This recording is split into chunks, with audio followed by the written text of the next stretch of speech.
Welcome back to Sledgehammer Horror, guys. I am Ken Sledge, and let's talk horror. Now, today I am joined by the beautiful Christine Germain. Christine, how you doing today? I'm doing well, Ken. Thank you for having me. Oh, no, this is such an honor for me. We were able to connect through social media, one of the only times social media can actually be beneficial. So I'm super glad we were able to make this connection. Now, before we get into the reason why we're here, for those of you that don't know, I'd like to tell you a little bit about Christine.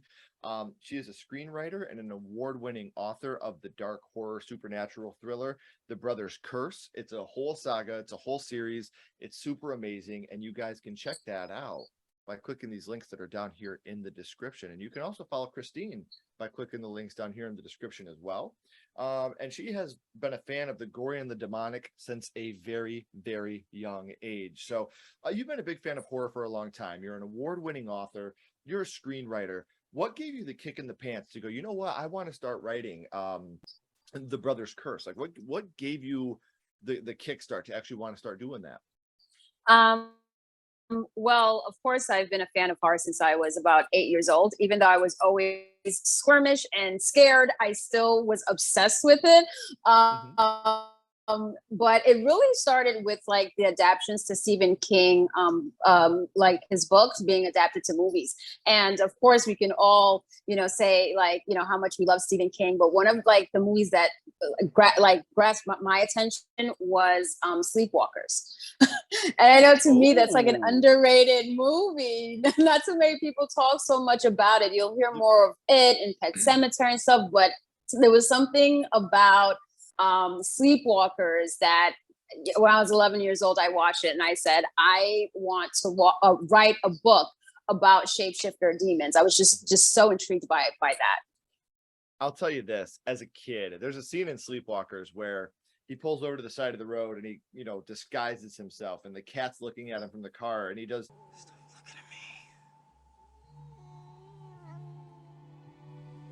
Stop looking at me. Stop looking at me, you fucking cat! Me and my cousin used to say that line all the time to each other. So, like, yeah, Sleepwalkers is a huge, huge fan favorite in this house. So I totally get that. Yes. Oh, yeah. Especially when he was transitioning into like the demon cat as the cat was staring at him when the deputy was driving, but like the deputy he doesn't know what's going on until he turns and then he sees his face changing and he's like, what the fuck is that?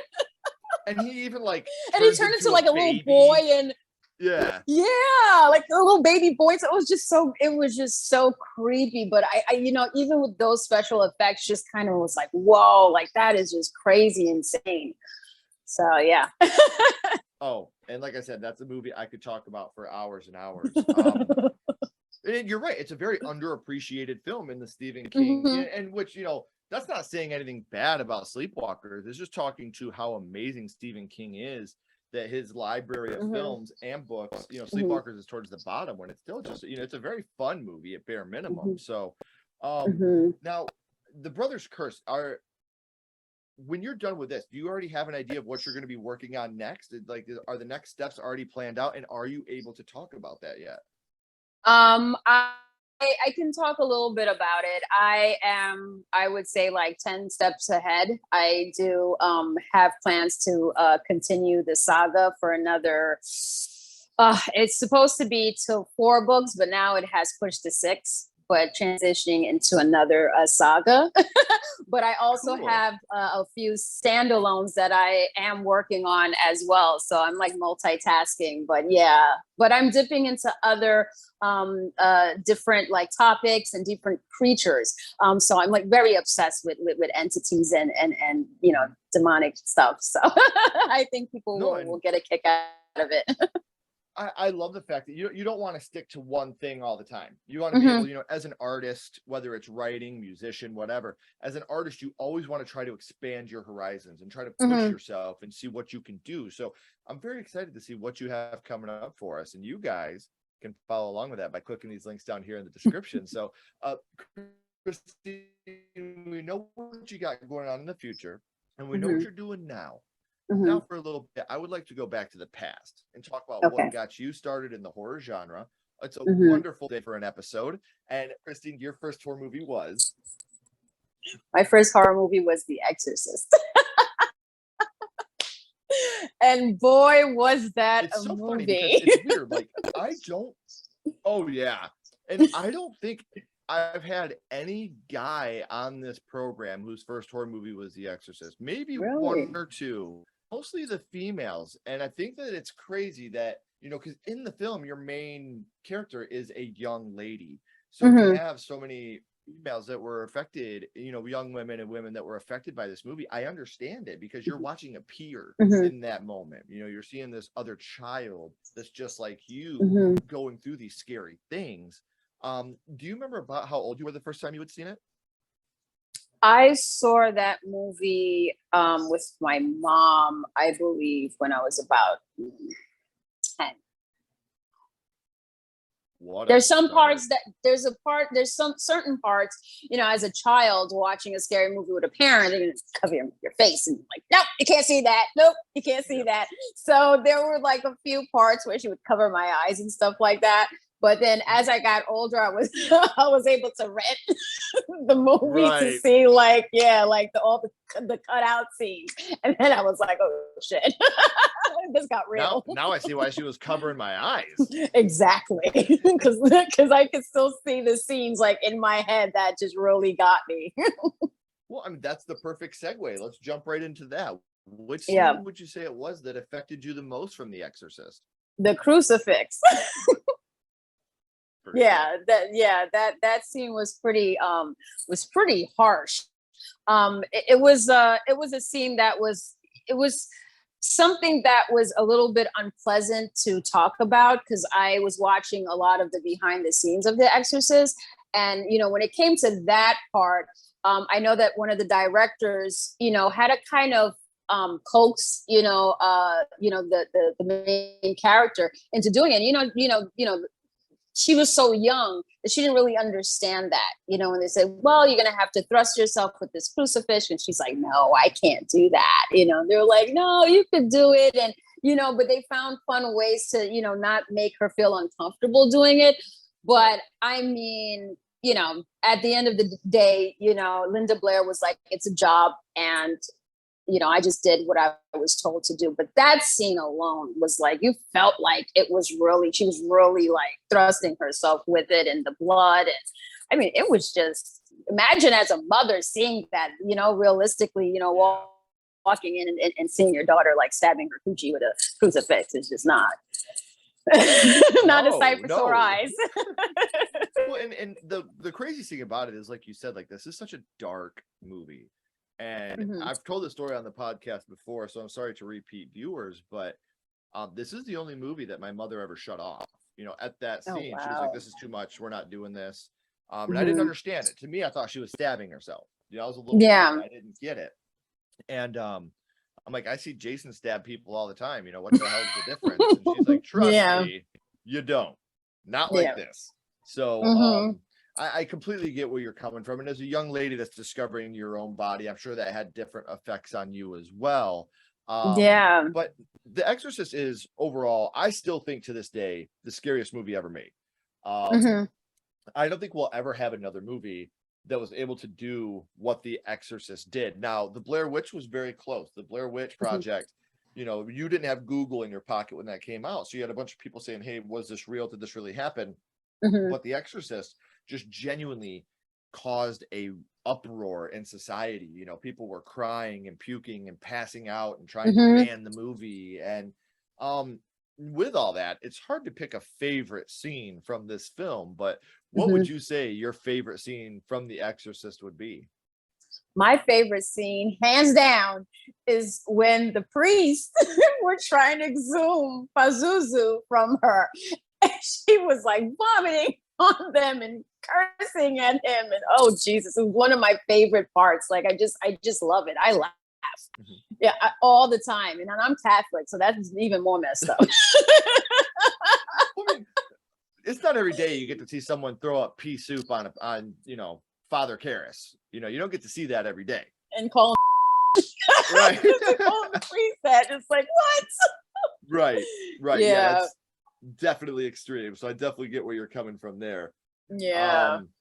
But another thing about this movie is they have finally announced, Blumhouse, that they're going to be doing a reboot slash, requel to The Yeah. Exorcist. Is that something that you would like to see? Are you going to be watching the requel to it?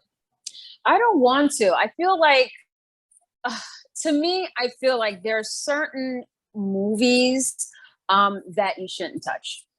And The Exorcist is one of them. Like, don't touch it. Don't reboot. Don't requel, prequel, whatever. Don't touch something like that. That movie was a masterpiece, Yeah. to me. And I don't know, maybe I would try it out, but it's just when you have something so original and so unique, you just don't want to tap into it and like mix it around. It's just not the same, the characters the actors that they picked for it, like you just can't replace that, Right. with other people. There's just certain things, like I said, that you don't touch. Yeah, you can create something similar with more of a spice to it, but just don't touch something like that. I don't believe in it. And I'm in the minority here because I think The Exorcist is the scariest movie ever made. I've already stated that. But Yeah. I think The Exorcist 3 is a better film than The Exorcist. Really? I think The Exorcist 3 may be in my top 10 favorite films of all time. Like, that movie is just so Wow. good. And it's funny because I think The Exorcist 3 is in my top 10, and The Exorcist 2 is literally the worst fucking movie I've Everybody ever said seen that. in my entire life. I hate that movie so much. But we talk about your first horror movie and how horror started for you. But now my little buddy Ghostface is here, Christine, and he has a question for you. What's your favorite scary movie, Christine? What is your favorite horror movie of all time? Oh, damn. I have so much of them. Oh man, this is so hard because I have so many. God, of all time. Shit. You put me on the spot here. I know, that's why. And it's funny because I never tell anybody that I'm going to ask them this question because I don't want you to think about it. I don't want you to research it. I just want it to come, boom, this is it. That's the one. That's the one I love. Well, to me, one of my favorite movies, I know everybody says it, but something that always got me to Scream. I love Scream. From when I was in high school, I was obsessed with that. But yeah, I mean, I just let me see. The Gate. The Gate was one of my favorite horror movies.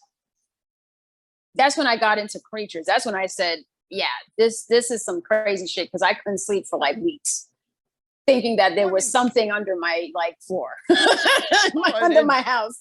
One of my favorite scenes is when you see the eyeball in his hand.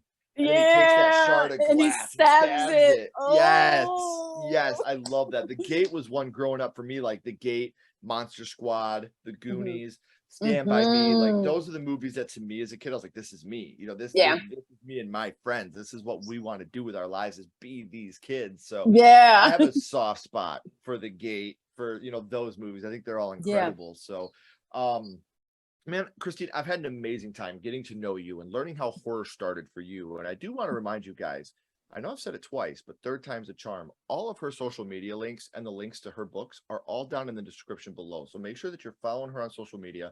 Make sure you're checking out the novels, because I promise you're not going to regret it. Now, Christine, before we all let you go, we always end this with the same question. We're going to bounce back to The Exorcist. And what we're going to do here is we're going to rank this movie on a skull count. Now, we're not being critics. We're not judging it on acting, score, production, nothing like that. What we're doing here is strictly judging this movie on how much it affected you on first viewing. So 0 skulls being not effective, 5 being extremely effective. You can use half and quarter skulls anywhere in the middle. Christine, what would your ranking of The Exorcist be? It would be about 4.5. And it's got to be. I mean, this movie has stuck with you this long, and you talk about how you love all things demonic. That Mhm. probably started with The Exorcist. You know, that probably Yeah. was the jump start that got you into all that, even if it was subliminally. I think that our first horror movie really pushes us on the path on what we really dig the most when it comes to horror as we become older. So Mhm. I completely understand and I respect that. So I know that we talked earlier about you being a screenwriter. Have you ever done a horror short or written a horror movie yet? Well, I only did a short, but it was a kind of like a skit like from Scream when I was in high school. That was actually like the first short like film that I had to do as a project. So I had to, you know, write out the whole screenplay and have like my friends act out with characters and stuff like that. But I've been dabbling. I've been taking classes for it. So I definitely want to try to do an adaptation of my books into screenplays. So that's what I'm working on. Well, I can't wait. I hope that that's something that you can accomplish. If you ever do, Thank let me you. know. I'll be happy to promote and do whatever I can to help you out. So, Awesome. um, Thank you. no, hey, again, I appreciate you coming on and hanging out with me here for a little bit. But please don't go anywhere. I have a couple more questions for you. Okay. Everybody else, as always, keep talking horror, stay what you are, and we'll see you guys soon.